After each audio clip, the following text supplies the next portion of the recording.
Welcome to the 260th episode of the Jami Dulaney Plant-Based Wellness Podcast. My name is Jami Dulaney, and I'm your host. I'm a plant-based cardiologist and endurance athlete living in Southwest Florida. Welcome, and thank you for listening.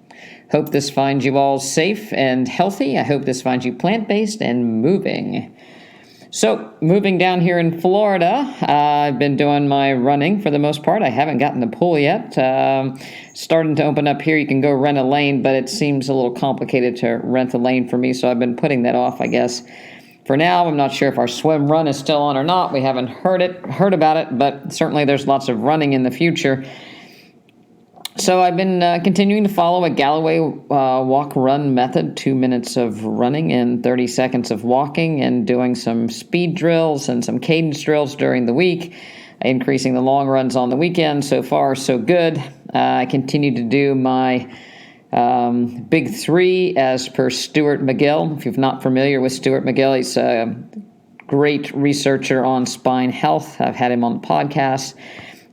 Those involve a abdominal brace exercise that's kind of like a crunch, but not really, because you don't move your lower back. So it's all through the upper thoracic spine as far as a contraction in the abs. The other one is a bird dog. Bird dog is when one arm is extended and the opposite leg, and you hold that. You can also do various maneuvers while you're doing that. You can use weights. You can, increase the difficulty by moving your leg out and your arm out and make circles or squares. But it really helps a lot to engage the latissimus dorsi muscles, the quadratum lumborum muscles, as well as the abs and obliques.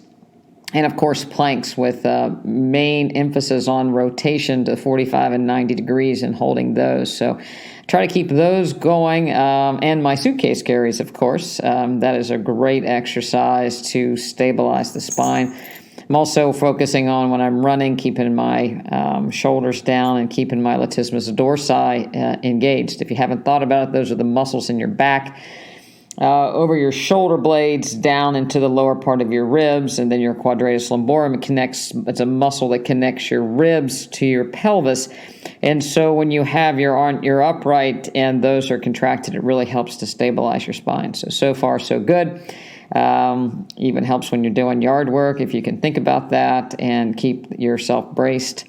And we've been doing quite a bit of yard work as well, trying to get things back in shape after being gone to Houston for a while. It's mango season, mango mania down here. The mangoes are starting to be ripe. We picked some from our trees. Nothing better than Florida mangoes with all the different varieties. So it's a good time to be in Florida. Everything else is hot, hot, hot. That means getting out and running very, very early. I've started because of the other podcast that I did with Judge Mitchell. I've started a run group, leaving from a local park here in Port Charlotte. And we started that this week. We're going to run Wednesdays, Fridays, and Saturdays. And we're starting at 6, and we'll increase that time and mileage up as it goes. To try to get more people involved in running. It was actually great. Have people that haven't run in years and years and years starting to run again and realizing that they can run in their 60s. And people that have coronary artery disease are running despite having been told that, their exercise career is over and kaput. So by eating a healthy plant-based diet, stabilizing the endothelial cells, we can get those people not only walking but running. It's all about getting a good technique and keeping good form and starting out slow. And I think the run-walk method is very helpful. So it's quite exciting. We have people that had chronic pain that are now running, starting to run. So it's all good. Anybody can join. We're on Facebook. It's called the Plant-Based Striders. Anybody can join the group. Welcome anybody to kick in and tell me about their runs, tell me about their running stories. I think it's a good idea to be positive and encourage people from all ages and stages and motivation. So having a good time at that. So we'll see how it goes. I'm going to continue training throughout the summer. So however it goes, I'll keep on and keep on running. This week in nutrition class, we did a polenta. If you haven't made polenta, it's easy from cornmeal. We added sun-dried tomatoes and olives. And then this week I put our Fiesta bean chili over top of that. Makes for a good dinner. You can put the chili. We made chili in class as well. The Fiesta bean soup that's in our cookbook. We did that for one of the classes. That recipe is really good because it has the kitchen sink in it as far as nutrients in it. We put kale in there, mushrooms, peppers, tomatoes, pinto beans, black beans. So there's a variety, onions or leeks. We use leeks this week. So, tons of fiber, a lot of antioxidants and phytonutrients. You get your nitric oxide by getting the kale in there. So that's great. Putting that over polenta makes it a little bit more hearty. Makes it last longer. So for people that are bigger and have bigger appetites that want to, not have to eat a couple bowls of soup, you can have a big bowl of soup over a polenta, and it makes it really, really good. So while we're on the subject of nutrition, since this is a plant-based nutrition wellness podcast, I wanted to talk about a few things that have happened recently in the class and that I've heard around that I kind of wanted to address that I think applies to everybody. I think people put themselves in nutrition jail. And a couple things, there's a lot about intermittent fasting. And I think people try to do a quick fix by trying to eat breakfast and then fast all the way to dinner.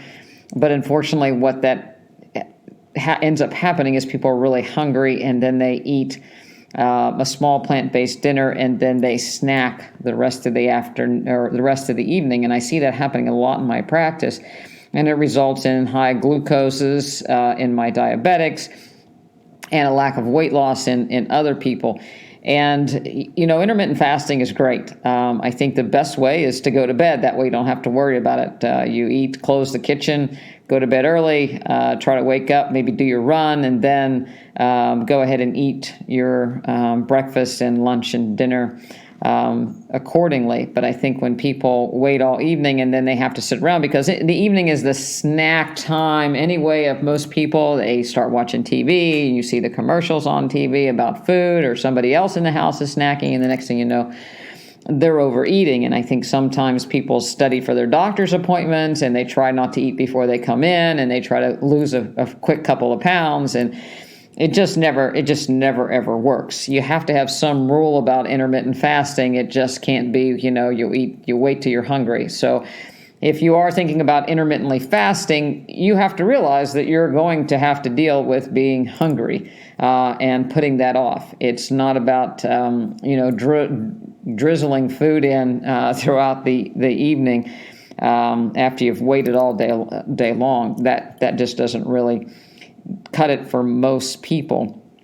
And that's one of the things that I've seen people get into. The other thing is they make a plant-based dinner that they really don't like. They don't eat very much of it. I've heard a lot of people, and I tease my mother about this intermittently, is they get tired of chewing that raw salad. They get tired of eating raw salad. And then, then they go way off the reservation, and they go from eating hardly nothing to eating everything in sight and eating all this bread. And, they'll eat bread and potatoes and starches because they've limited themselves so much. They have a need for this. Their glycogen stores are down, and once they get started, it's very, very difficult to stop. So, I think you have to, the best thing you can do is plan your menu and stick to it and find things that you like. And if you don't like what you're eating, you've got to readjust and find meals that you really do like that you can eat. We had soup, twice this week, once over polenta, once not. We have one meal, every meal we have a salad with the soup. Had a piece of sourdough bread with the soup one evening, actually 2 evenings. So, and then I repurpose the soup over greens at lunchtime. So, you don't have to cook every night. You have a couple of days where you kind of catch a break. I think the other thing that happens with a lot of people is they go in full speed ahead. I'm going to do this. I'm going to do this. And they don't give themselves a break for, maybe using some of those transition foods, and they try to go cold turkey. And that's one thing, if people have chest pain or people have cancer and you're really trying to make a quick difference, you're behind the 8 ball. Yeah, I think definitely get the biggest bang for your buck by being 100% plant-based, eating whole fruits and vegetables and whole grains and no oils, and limiting your nuts considerably. I think that's the best way around. I would limit your nuts completely if it's in the presence of heart disease and significant high cholesterol. But a lot of times people are just wanting to make this transition, and maybe they've got a newly diagnosis of high blood pressure. They just don't want to take cholesterol medication, so they say they're going to go all in. They're not prepared. They don't have menus. They don't know how to cook plant-based. They're not sure what goes with what. They don't know how to use spices. They have to use a bunch of recipes early on. They're trying to buy packaged food. They get all confused and frustrated. Their family doesn't want to eat what they want to eat. The next thing you know, they've just given it up completely. I heard somebody say this week, it's a little bit humorous, but they're too busy to be plant-based. They have too much going on in their life. They're involved in too many community activities, helping other people. And, I want to say, and I did say, well, how can you possibly help somebody else change their life or change what you think is better for somebody else when you can't get your own life in order? And take time for your own health, because when it comes down to it, at the end of the day, if you don't have your health, it's hard to help anybody else. It's hard to be a productive member of society if you're sick, and you have to, let's clean your own house up first and take some time to do that. And people think it's going to be easy and quick, and when it's not, then they give it up. So you got to give yourself a break. Most people can pull off breakfast, oatmeal, fruit. That's pretty easy in most instances. Then you can pull off a salad again at lunchtime, maybe leftovers, but dinner's hard. Dinner is really hard for a lot of people. And again, if you're not eating enough, then you get the munchies, and you're looking for all the snack food or all the substitutions of things that you do that made you sick. It gets very, very complicated. And it's very, very complicated if you've got to do recipes from the get-go. And, that's why I think our classes, our nutrition classes are so important, is because you get to be with other people. You get to see the struggles of other people, and you get to learn. We do cooking tutorials and discuss how things go together, and nutrients, how they go together, how to make a sauce that doesn't, have oil or doesn't have a lot of nuts or other ingredients that's going to get you in trouble. How do you spot foods that are, on the shelf that are going to get you in trouble? I've seen, people buy prepared foods, frozen dinners that, lay big claims that, they're heart healthy and they're plant-based and they're oil-free. But then when you go to look at the ingredients, they're full of nuts, tahini. The calories are low, so if a frozen entree has 230 calories and ends up having 8 grams of fat, then 8 times 9 calories per gram, that's 72. So you're up into 25-30% of your calories from fat, and you're basically back at a standard American diet, just plant-based. And so that doesn't do anybody any good.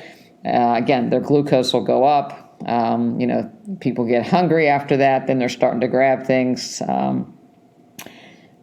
People will start to put sandwiches back in, the peanut butter and jelly starts to creep back in, and, the next thing you know, they're not getting the nutrients that they need. Basics, you got to focus on getting the greens and the fiber in, and, those first, getting the fruit in, and then start to fill in around it, to keep yourself full, either with grains, potatoes, but not necessarily both at each meal. So I tell people I want them to have beans and a grain, or beans and a potato, but not, grains and a potato.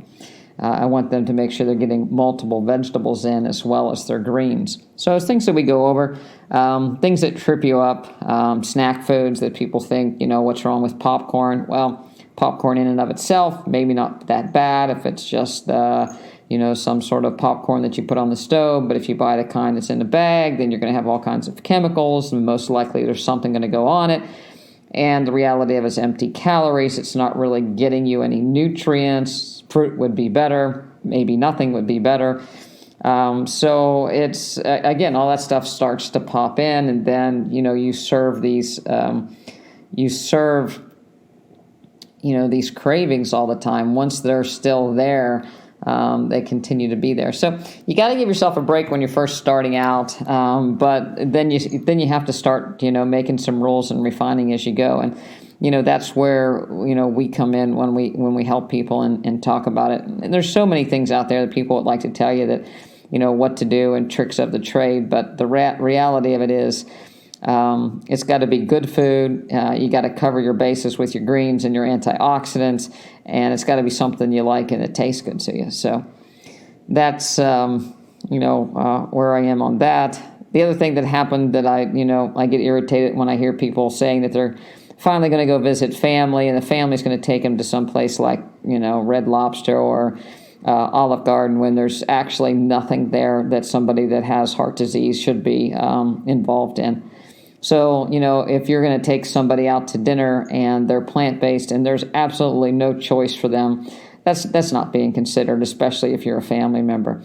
And the fact that you take, kids out to start them in on the soft foods of places like that, it really, it's not saying much. I think that, I would hope that my daughter would tell my grandson someday that, and she's plant-based, that, your mom doesn't eat that kind of food, so we're not going to eat that kind of food while she's around, because we have respect for her nutrition habits, and maybe even try to make something special for your parent that's trying to avoid dying from cardiovascular disease. I just don't understand how people could be so self-centered that they're not supporting somebody else's effort to reverse cardiovascular disease. Even if they don't believe that a plant-based diet is necessary, support somebody, because we all agree that fruits and vegetables are healthy. They're not going to hurt anybody, and it wouldn't hurt anybody to have a couple meals that are fully plant-based. Other thing that I see people running into, breads like Dave's Killer Brand breads, store-bought breads, a lot of added oil, a lot of added sugar. Some of these have, if they don't have oil per se, the nuts and seeds can really increase the caloric density and increase the glucose in my diabetics. So, again, if you're going to do bread, I think you ought to make it yourself. Either use a sourdough as preferably, but at least commercial yeast, water, salt, and flour as a bread, as opposed to all these other additives that are on store-bought shelf bread, or even bakery breads that have a bunch of eggs added into them. You got to watch it. I want to talk a little bit about trimethyl amine oxide. And Tmao, you can measure it. You can actually get a blood test and measure it in your blood. High levels are strongly associated with inflammation and cardiovascular disease. There was a study referenced that showed if you take a vegan and give them a piece of red meat, they won't generate much Tmao. But if you give a meat eater piece of red meat, then their Tmao levels skyrocket. And that is because of the microbes that are in the guts of each of those populations. So if you eat vegan, plant-based, you will select for a bacteria in your colon that does not produce trimethyl. It's a metabolite that is very involved in inflammation, trimethyl amine oxide. But it is found, so when you eat meat, basically the breakdown of the precursors of choline and carnitine and phosphatidylcholine, which is lecithin, break down in the presence of the bacteria in the colon to generate trimethyl amine oxide, which is damages the endothelial cell, causes inflammation, and increases the risk of cardiovascular disease. There have been studies done looking at ways to reduce TMAO. Best way is to get rid of animals out of your diet, especially red meat and eggs and dairy. Interesting, I had a patient that dropped her TMAO levels when she went plant-based, and her primary care doctor said, that's great, it must be secondary to the probiotic that I recommend that you take. Well, there's actually been studies looking at giving people probiotic to try to change their gut flora and to decrease the TMAO levels, and it doesn't work. That's the bottom line. If you think about it, if you're a meat eater and you have it's not like you have 3 bacteria in your gut. So taking a pill with a few strains of bacteria that won't grow in the presence of decaying animal flesh is not going to really do anything. It's like trying to plant a garden, in the middle of a road. It just doesn't work. You have to have something that nourishes good bacteria in your colon, and that usually is fiber, plant foods.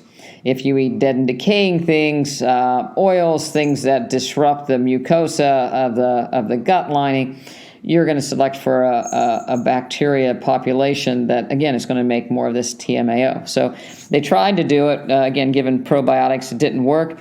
The other thing that they did, there was a study done that looked at probiotic therapy to try to decrease weight gain and levels of TMAO. And they took patients and they randomized them to either placebo, which was a cornstarch tablet or pill, versus probiotics after they put them on a high-fat diet, 55% fat. And there was no change in their weight, and there was an increase in TMAO in both groups. So giving people probiotics doesn't help them not gain weight with eating a high-fat diet, and it also does not help decrease the TMAO production. And you might say, well, how does a probiotic help you lose weight? Of course, if you look on the people selling things, they'll tell you that it does everything from grow hair to lose weight to everything else. But the idea is that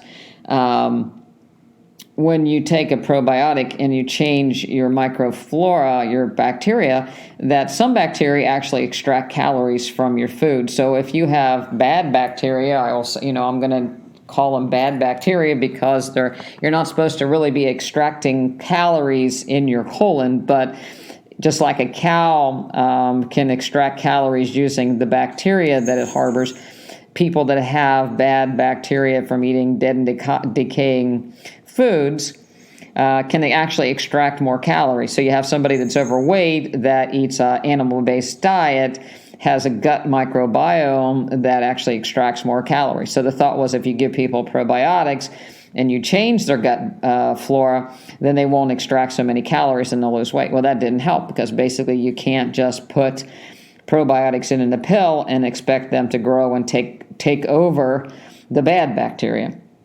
The other thing that I think is really interesting is that this high-fat diet. And what's a high-fat diet? A ketogenic diet. So when people say, oh, I went on a ketogenic diet and my hemoglobin A1C normalized and I lost all this weight, well, you lost all this weight by increasing your TMAO levels. So you can be skinny and have a heart attack just like you can be fat and have a heart attack. And if you want to be skinny and have a heart attack, you can do a high-fat ketogenic diet. So yet another reason not to go down this road of a ketogenic diet, a high-fat diet. And again, another reason to stay away from quick fixes. You can't take people don't want to take a statin as a quick fix for their cholesterol. They don't want to take a blood pressure as a quick fix for a blood pressure pill for a quick fix of their blood pressure. But if they're taking something that they can buy themselves, like a probiotics, they're all in because it's a control factor. You're not being told you have to do it. I'm going to fix myself and I'm going to take this. I'm going to keep doing what I'm doing, eat what I'm eating, and then I'll take a probiotic and everything will be okay.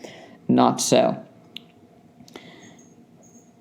taking that one step further and looking at cardiovascular disease, again, I'm still stewing a little bit about, a comment I got that maybe I should stay away from COVID because, and not have an opinion. But again, I still do and read the medical literature about COVID. But interestingly, in Nature magazine, Science magazine, this month, they looked at why kids do better with COVID than adults. If you look at the CDC information in COVID, in people less than 17 years of age, they are 22% of the population of the United States.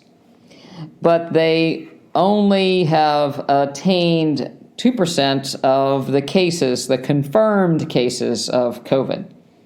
And that amounted to about 2,572 children. And about 5.7% of all of those were hospitalized. There were 3 deaths, a little bit of controversy around those, but nevertheless, if we say that that's what happened, basically it's a pretty low infectivity rate, and most of the time, and we're finding out more and more each week that, a lot of kids don't even have any symptoms of COVID. They might test positive for COVID, but they've never had any symptoms, or they have mild symptoms. And so why does this happen? Why are they doing better than adults? And one of the reasons is their overall immunity. Kids tend to have a better immune system than adults. We know that as you age, your natural killer cells, which are part of your white blood cells that are your first line of defense when you get infected, decline with age.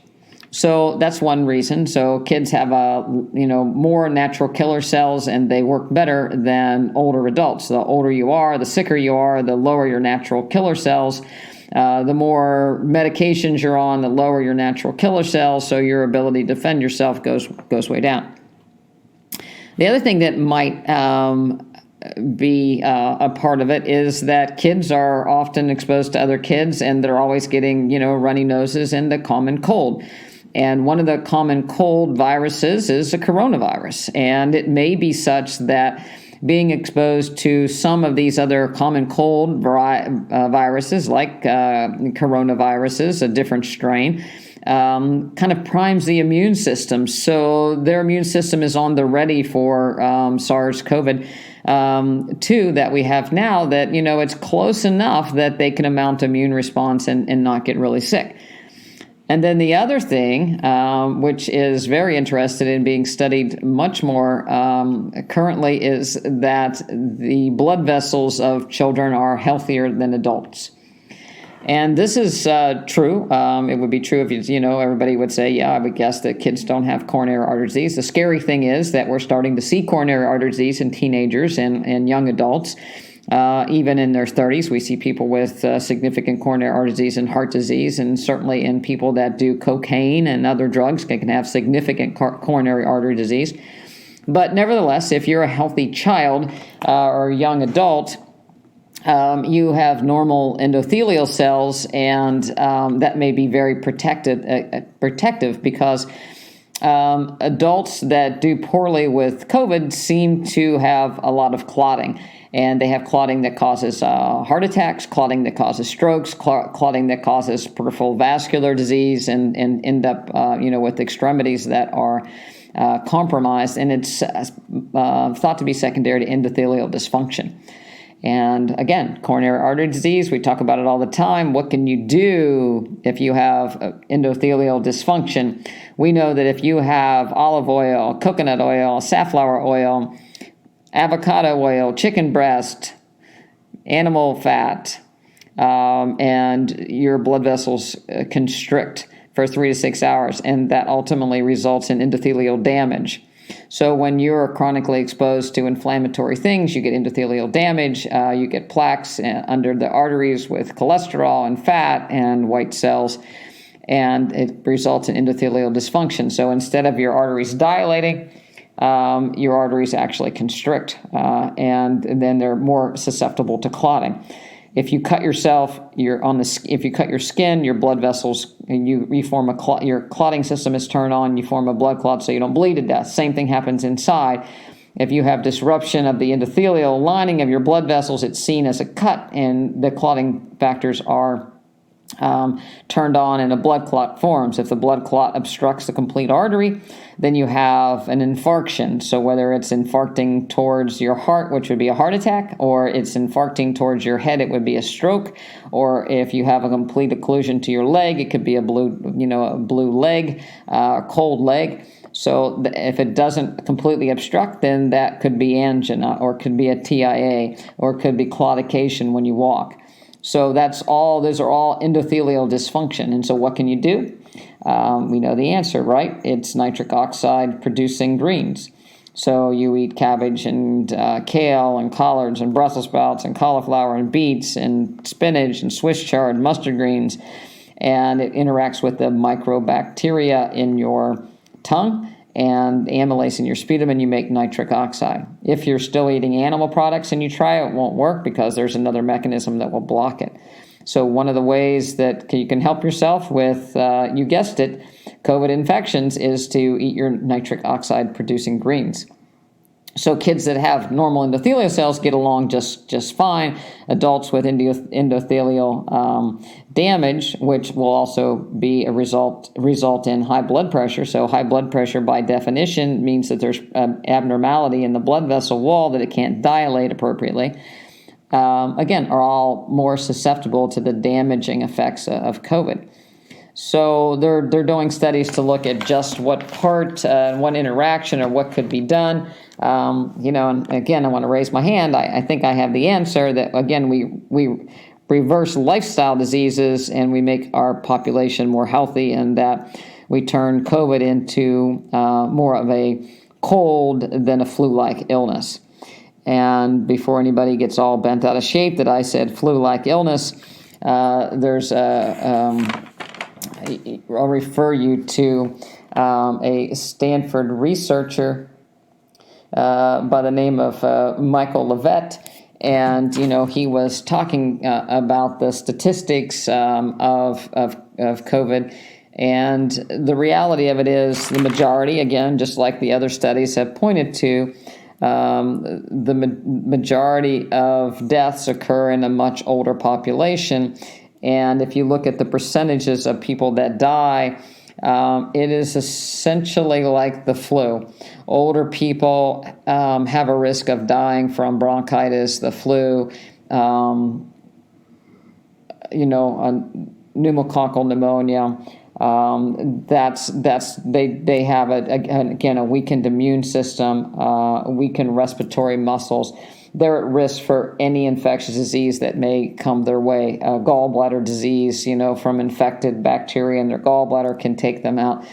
So the same thing with COVID, it tends to affect older individuals, people that aren't healthy, people with a weakened immune system, much like the flu. So again, we need to turn our attention towards what can we do to make our population healthier, and improve endothelial function by getting your greens in.